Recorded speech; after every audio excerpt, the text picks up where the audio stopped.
আসসালামু আলাইকুম এভরিওয়ান, কেমন আছেন সবাই? আপনাদের তো আমি ভালো আছি। দেখতেই পাচ্ছেন আজকে রান্না হবে ভেদা মুরগি, তো এটা ব্রয়লার মুরগি।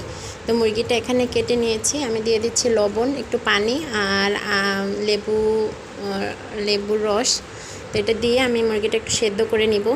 দেখতেই পাচ্ছেন মুরগিটা সেদ্ধ হয়ে গেছে, এটাকে ঝরিয়ে নিচ্ছি। দিয়ে দিচ্ছি কড়াইতে তৈল, লবণ আর একটু হলুদের গুঁড়া। দিয়ে দিচ্ছি আলুটা দিয়ে আমি একটু ভেজে নিব আর কি। তো সেখানে দিয়ে দিচ্ছি দারুচিনি, এলাচ, লবঙ্গ আর কাঁচামরিচ বাটা।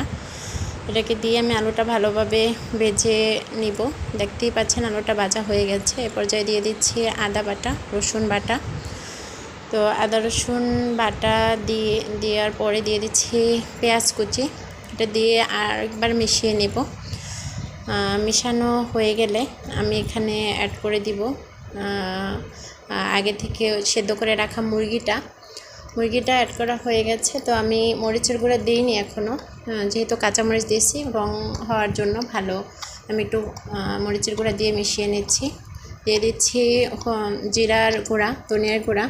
তো আগে থেকে গরম করে রাখা পানি। তো দেখতেই পাচ্ছেন মুরগিটা কতটা লোভনীয় হচ্ছে।